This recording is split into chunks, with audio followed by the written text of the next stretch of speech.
I think that's one of the best things there is, that having the depth that we have in our team, having guards like Ray J, Jaynon, Jacoby, Langston, Twan, everybody on the team is so talented that I'm getting pushed really hard every day in practice, and I love it. I love the competition, and it makes me better every day for sure. What do you feel like within that group? What is your kind of niche, and what do you bring to the table? I feel like I'm the biggest. I bring energy. That's something I got for even the spread to everyone else on the team. If somebody feeling down, I always got good energy and trying to tell them to help with that. That's probably my biggest take. Josh, the other night, the Northwestern State coach said that talking about y'all's team, compared them to 2010-11 Kentucky, 11, 12. 11 and National 12. champion. Yeah, national championship team with Anthony Davis and all that crew. When you look at this team, I mean, and you see the talent around, do you feel like you guys can compete for a championship at the end of the year?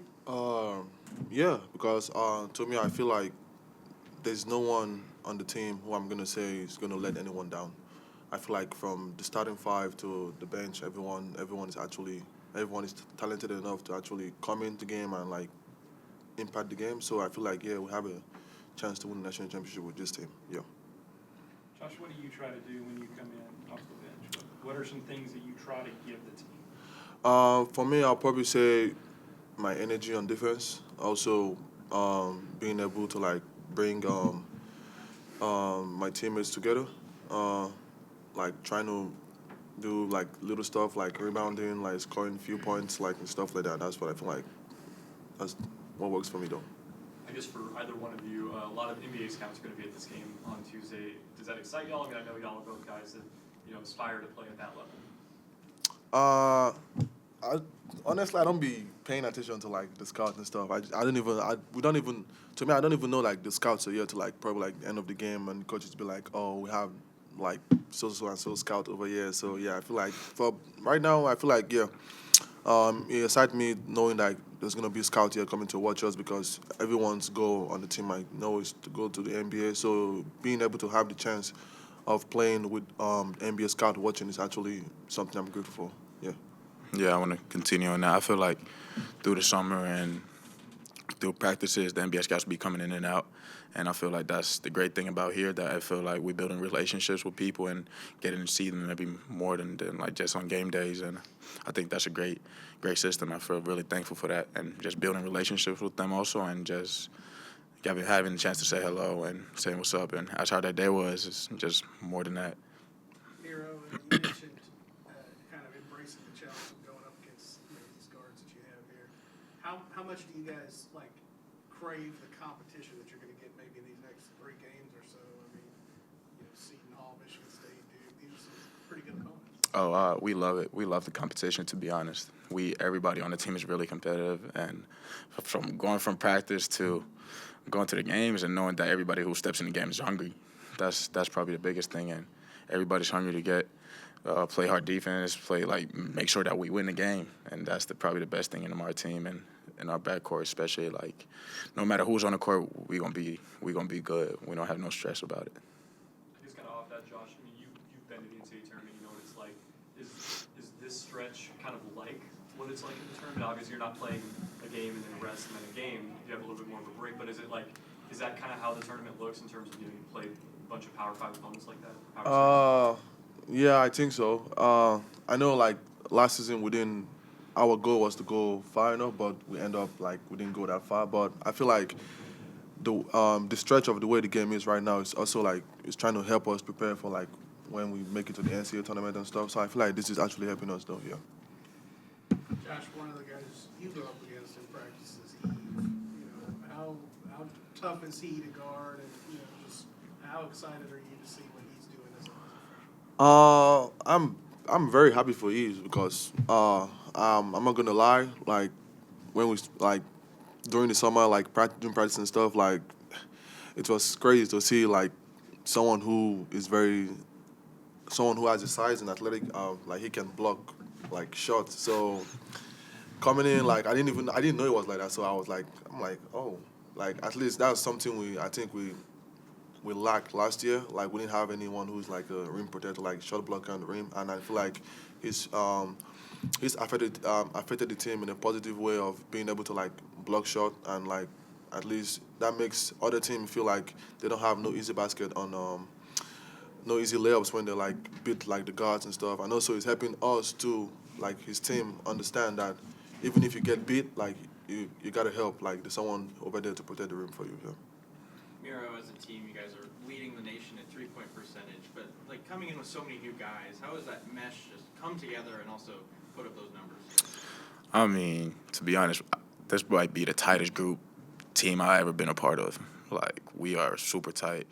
To like 1 through 14, everybody's cool with each other. We like go off each other. It is actually like really, really cool. And I feel like that is something that helps us on the court and make shots, and even like from the little stuff that we know where each other is at. We know we can talk to each other off the court and like, okay, I was open on here. Like, we'll get better shots this way or this way, and that helps contribute to our like shooting. It just makes us feel better and makes us knock down those easy shots. What have y'all kind of seen from Seton Hall in this week, kind of leading up to this game? You said sorry. What you said? What? What have y'all kind of seen from Seton Hall on film? Like, what do they do well? What do you kind of expect? I'd probably say I feel like they rebound because they have the big man is ranked number 9 in the country in rebounding. So I feel like we need to do a good job of like boxing out. Don't worry about the shot. Just hit your man and go get the rebound.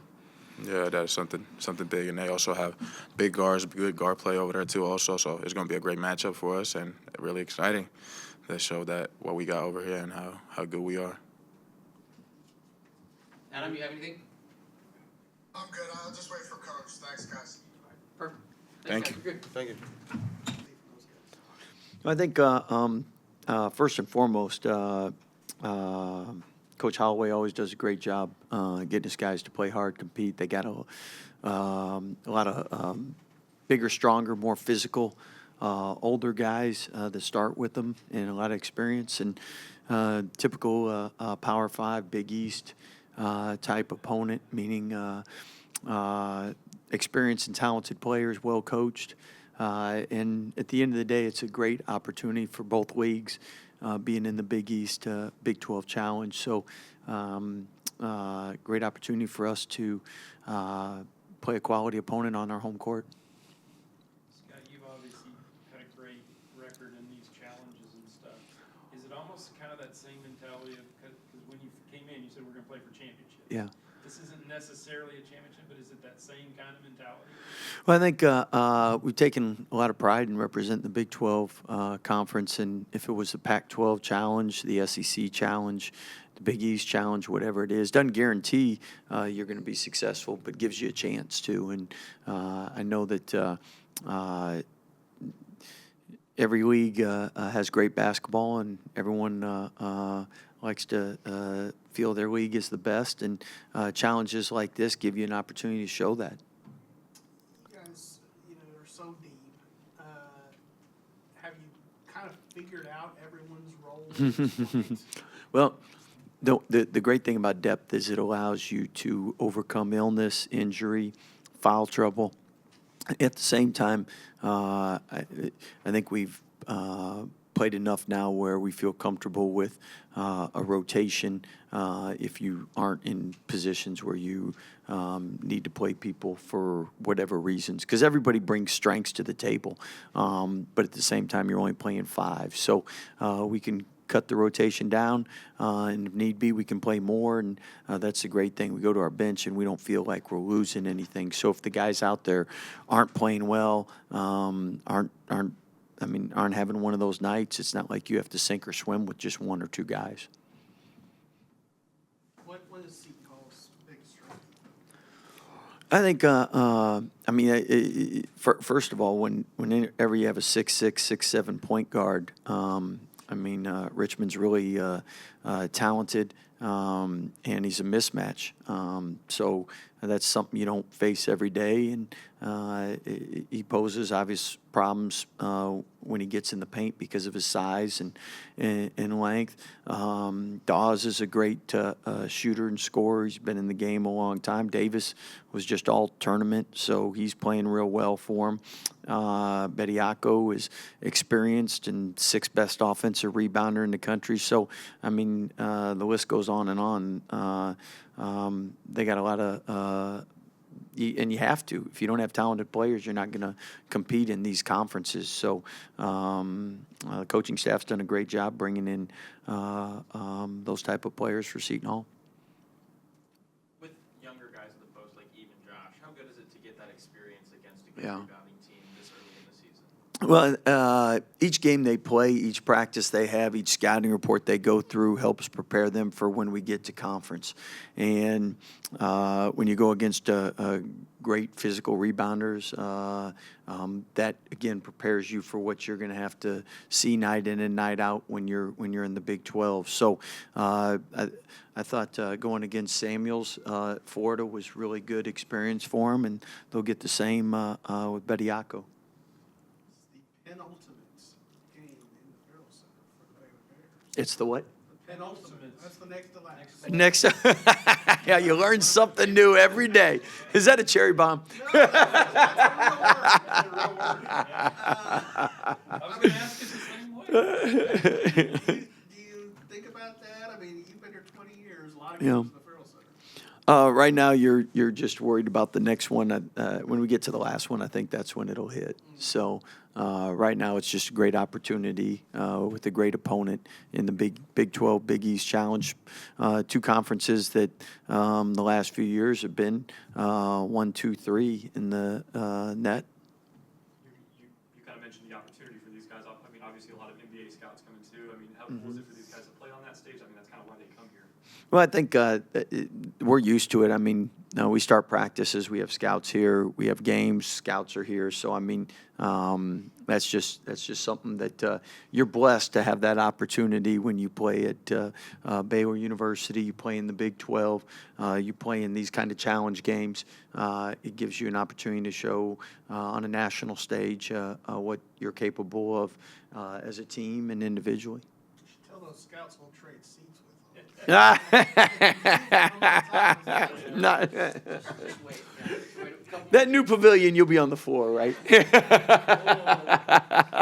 Scott, you said when you're winning like this, you don't want to take a break. But what will your approach be during, a very extended break before you play that next game? Well, I think first and foremost, we'll see how this game goes, see what areas we need to improve in, shore up in, because each game you play, you find new things that you have to work on. And then at the same time, finals at Baylor are not easy, and our guys first and foremost have to take care of their classwork, and we prepare champions for life, and that's on the court and in the classroom, spiritually and character formation. So especially the first couple of days of finals, we try to let them focus and do well on their finals. Anything else here? Adam, you have anything? Yeah, I got a question, Adam. Why aren't you here, man? Why aren't you here? I went to Allen Fieldhouse Friday, and I went to the last Kiss concert ever Saturday night at the Garden. So basically, Kiss and Allen Fieldhouse. I mean, I got you. Those are two pretty good reasons right there. Yeah. I'll have to get down there sometime, though. But, with Shaheen Scott, obviously he led St. Peter's to an Elite Eight a couple years ago. He's now trying to build Seton Hall kind of in his image. What do you see from him, and have you ever, interacted with him or coached against him or anything? No, I was a fan of recruited when he was coming up as a player. We weren't obviously recruiting him because I knew he wasn't coming to Valpo, but I was going to say always been a big fan of him as a player. And when I got a chance to watch St. Peter's play, and just what a great job he's done with them. And then you always learn a lot more about somebody when you actually play him, because you're able to study him, and he does a great job in making them play hard, compete, and one of the best compliments a coach can give another coach is that his players really play hard for each other and him. So that's what you see first and foremost. Yeah, and just with the scheduling of this Big East unhappy that they had to visit Kansas last year. Now they got to come to you. Kansas had back-to-back home games last year with Seton Hall and UConn. Do you have any sense, like for the Big 12, how they schedule that? No, but if they want to give us home games every year, we're good with that. Yeah, you'd have to talk to John Williams about that. Last year we were at Marquette. All right, thanks a lot. Good luck. Hey, thank you, sir. You take care.